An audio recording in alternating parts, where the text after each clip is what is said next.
Você já se encontrou vivendo uma experiência tão dolorosa para a mente, o corpo e a alma, que temeu perder a própria sanidade? Foi assim que nos sentimos. Pelotão de Pioneiros de Assalto, Companhia Oscar, 7º Batalhão de Infantaria da África do Sul, 1982-1984. Entre nós dizíamos que não desejaríamos esse sofrimento nem ao nosso pior inimigo. E à medida que sofríamos, aprendíamos a ter compaixão, até mesmo pelos nossos inimigos. Éramos todos jovens, com idades entre 16 e 26 anos, convocados para o exército a fim de lutar na Guerra do Mato contra a ideologia comunista e suas forças terroristas. Nossos campos de batalha ficavam nos países vizinhos do sudoeste africano e de Angola. Países comunistas haviam treinado e equipado os soldados que combatiam ali. Levou 7 meses para nos treinarem, e os nossos instrutores tiraram-nos a dignidade. No primeiro dia, instrutores da Força Permanente fizeram com que barbeiros nos rapassem a cabeça. Disseram-nos que não tínhamos direitos, que éramos agora propriedade do governo, e obrigaram-nos a despir-nos, acompanhando-nos pela base nos. Esperamos em longas filas por uniformes e equipamento. Durante o treino de guerra na selva, obrigaram-nos a despir-nos novamente, e depois a ficar em fila durante horas, à espera de usar chuveiros móveis. Observavam-nos a rir como guardas num campo de concentração. O treino físico durava 21 horas por dia. Nas refeições, forçavam-nos a comer rapidamente. Mastigávamos 1 ou 2 vezes antes de engolir, enquanto os instrutores ficavam sobre nós a gritar: engolem agora, comam depois. Mais tarde, regurgitávamos como vacas, mastigávamos e engolíamos novamente. Os instrutores ficavam furiosos com pouca ou nenhuma provocação, usando os punhos ou coronhas de fuzil para nos espancar. O cabo Schultz me socava todos os dias. Eu vivia apavorado com ele. Alguns soldados tiveram o espírito quebrado e não viam outra saída além do suicídio. 6 tiraram a própria vida nos primeiros 3 meses do nosso recrutamento. Quando isso acontecia, nossos instrutores eram impiedosos e riam enquanto nos mandavam limpar a bagunça. Viver naquele pesadelo nos deixou fortes de corpo e mente. Eu odiava o exército. Todos nós odiávamos, exceto por algum raro excêntrico. Contávamos os dias até que nossos 2 anos chegassem ao fim. No início do treinamento de guerra convencional, caminhamos 40 quilômetros carregando todo o equipamento, que pesava 60 quilos. A marcha durou entre 8 e 10 horas. Os cabos davam pontapés em quem se sentava para descansar, até que voltasse a caminhar. O peso do equipamento fazia as correias rangerem enquanto se enterravam na nossa carne torturada. Depois de 6 ou 7 horas, cada passo que eu dava enchia-me de dor física e mental. No final, tirei as minhas botas e, para meu horror, vi que os meus pés estavam dilacerados e cheios de bolhas. Derramei uma pequena quantidade de sangue de cada bota. Percebemos que tínhamos uma força que nos era desconhecida.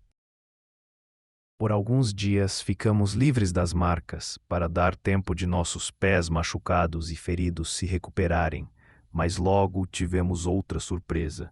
Ordenaram que cavássemos trincheiras. No começo, ficamos contentes com a nova tarefa, até descobrirmos que o chão era 80% pedra. Nas 2 semanas seguintes, passamos 19 horas por dia cavando buracos na terra.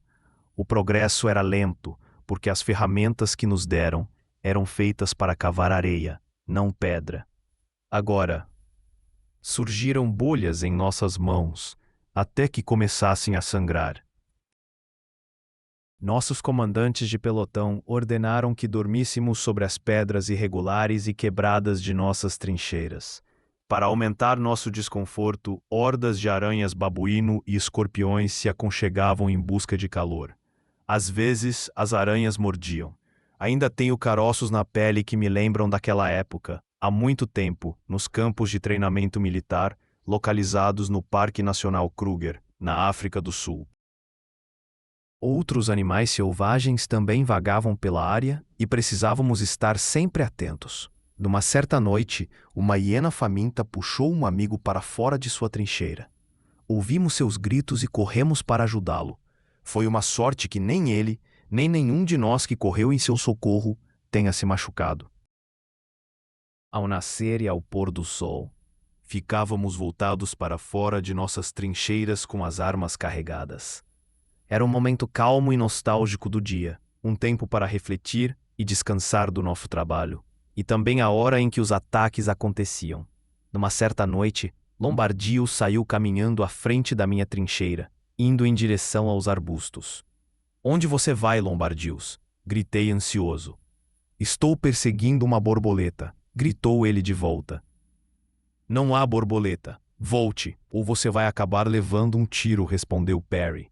"Há sim uma borboleta linda", disse ele, correndo em direção ao pôr do sol.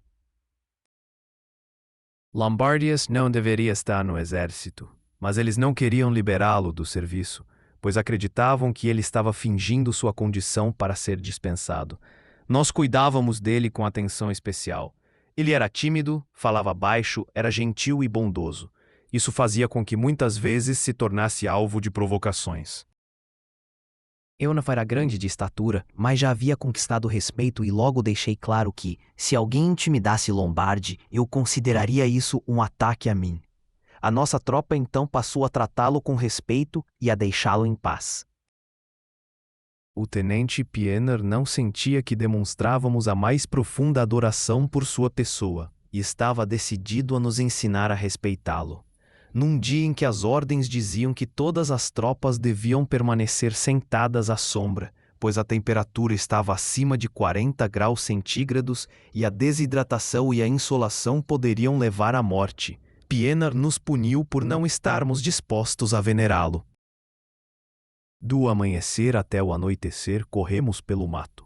Cada vez que ele apitava, nós nos jogávamos no chão e engatinhávamos como leopardos, puxando com os cotovelos e empurrando com os joelhos e pés, por entre o mato, espinhos e pedras. Quando ele apitava novamente, avançávamos com força, abrindo caminho entre o mato e as árvores, secas e mortas por viverem naquele forno escaldante, um lugar onde apenas aranhas e escorpiões prosperavam. Ao longo do dia, de tempos em tempos, alguém desmaiava e caía com força no chão. A cada vez Pienaar enchia o peito e anunciava: "Mais um! Vou pegar todos vocês até o fim do dia." Ao anoitecer, um terço de nós ainda estava de pé, alguns dos maiores e mais resistentes chorando. O tenente Pienaar mandou que nos sentássemos em grupo, de frente para ele. Saboreando a vitória, declarou: "Então, quem é que não me respeita?" Eu dei um passo à frente. "Eu nunca vou respeitar você, mesmo que me faça correr a noite inteira." "Eu nunca vou respeitar você", gritou Perry. Seu pomo de Adão subia e descia, mas nenhum som saía. Ele balançava para frente e para trás, olhando para mim, confuso. Um companheiro soldado disse: "Cala a boca, Ressenauer, já não chega." Perry continuou: "Como você espera que a gente respeite você? O respeito se conquista amando e respeitando aqueles que você lidera. Por líderes assim, um soldado faz qualquer coisa. Vamos, pessoal, levantem-se. Não tenham medo dele. Nós não vamos deixar que você nos derrote." 3 outros se juntaram a mim. O tenente Pienaar, tendo recuperado a compostura, sorriu, com um brilho maldoso nos olhos. "Vocês todos podem voltar para suas trincheiras e aproveitar uma refeição quente, exceto vocês 4. Vão continuar até me dizerem que me respeitam." Ele apitou e nós avançamos pelo mato, mas nossa atitude agora era diferente. Cada vez que nos jogávamos no chão, nós ríamos. Continuamos rindo, e enquanto ríamos, a dor ia embora, e nos sentíamos invencíveis. Meia hora depois, o tenente Pienaar abaixou a cabeça, derrotado. "Vão para suas trincheiras agora." Assim foi que o tenente Pienaar acabou humilhado. Nunca o aceitamos como nosso líder e meses depois, quando seguimos para a área de conflito, ele não veio conosco, tendo encontrado um jeito de se transferir para outra unidade. Ouvi boatos de que aqueles a quem ele havia maltratado tinham ameaçado sua vida e que ele temia que, ao entrarmos na zona de combate, um dos seus próprios homens atirasse nele. Durante o treinamento, usamos munição real para simular um ataque ao inimigo. 30 de nós formamos uma linha em uma área de mata e árvores densas. Éramos um pelotão de pioneiros de assalto, cada um posicionado a cerca de 4,5 a 6 metros de distância do outro.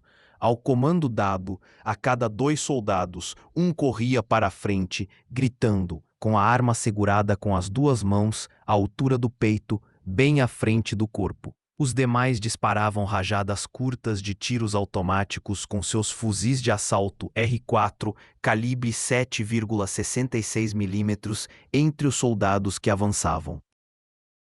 Após correrem cerca de 6 a 9 metros, os soldados que avançavam caíram de joelhos e começaram a disparar rajadas automáticas à frente, enquanto o outro grupo corria para a frente e atravessava as linhas, avançando também cerca de 6 a 9 metros. Essa tática de combate era conhecida como disparo em movimento e continuava até que o inimigo fosse completamente derrotado. No meio do barulho, da confusão e do perigo, vi Lombardius lá na frente, correndo bem no meio da linha de fogo. Joguei minha arma sobre o ombro e corri até ele. Agarrei-o e comecei a arrastá-lo de volta para um lugar seguro. Ele conseguiu se soltar por um instante, mas eu avancei e o prendi num abraço de urso, bem no centro do corpo dele, com os braços dele presos sob os meus. Ele chutava e gritava enquanto eu o arrastava de volta. Me solta, me solta! Estou tentando pegar aquela borboleta linda. Quando finalmente voltamos para trás da linha de fogo, segurei-o firme por alguns minutos até que ele parou de lutar. Seus olhos voltaram ao normal e ele disse: "Você não viu a borboleta?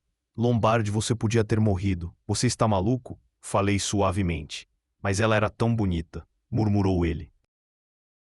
Algum tempo depois, tendo pedido dinheiro emprestado a Lombardius pela 100ª vez, perguntei a ele: "Por que você sempre me empresta dinheiro quando eu preciso?" Pedir dinheiro emprestado no exército era como tentar conseguir um empréstimo do tio Patinhas. O dinheiro era escasso, e quem tinha, guardava para si. "Você salvou a minha vida", respondeu ele. No último dia do meu serviço militar, tivemos um desfile do batalhão, para o qual passamos dias nos preparando. Vestimos nossas melhores roupas de domingo e ficamos em posição de sentido por mais de 1 hora, ouvindo os generais fazerem discursos nos quais não tínhamos o menor interesse. Nosso comandante de pelotão nos disse: "Se vocês moverem um músculo, não serão dispensados por mais um dia." Isso era terrível de se imaginar, já que cada minuto, depois de 2 anos de serviço, parecia um mês. Deixar o exército era como ser libertado de uma prisão.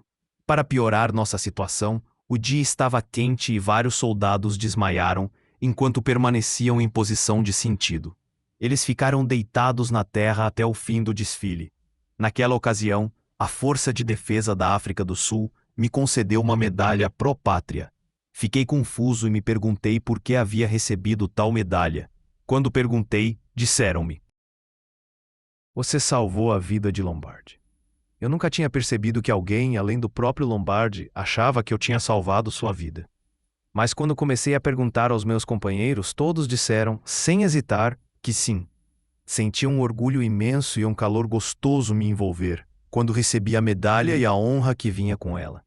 Até aqueles que eu considerava meus adversários, no fundo, tinham admirado o ato e indicaram meu nome para a recomendação. Depois de uma comissão de serviço nas zonas de guerra, regressei à base do 7º Batalhão de Infantaria Sul-Africano. O cabo Schultz soube que eu tinha voltado. Ele procurou-me e, ao aproximar-se, gritou "Ressenauer", da mesma forma que sempre fizera antes de me bater. Caminhei direto para ele e aproximei o meu nariz a 1 centímetro do seu rosto. "Se alguma vez me tocar outra vez, eu mato-o", gritei como um louco. A expressão dele mudou e já não parecia maldoso. Parecia mais um rapaz assustado. Ele fitou-me durante um longo tempo sem dizer uma palavra. Depois virou-se e foi embora. Eu tinha-me tornado impiedoso e não toleraria mais os abusos de um valentão que nunca estivera na zona de guerra, que nunca enfrentara o perigo e que nunca demonstrara humanidade. Esse foi o dia em que mereci uma medalha. Mesmo que as experiências que vivemos vos fizessem sentir como se pudéssemos perder a sanidade, não tínhamos respeito por aqueles que fugiam ou deixavam o país para escapar da convocação. Sabíamos que, quando olhássemos para trás um dia, não sentiríamos vergonha alguma. Muitas vezes dizíamos entre nós que estávamos felizes por ter servido, mas que nunca jamais queríamos voltar para o exército.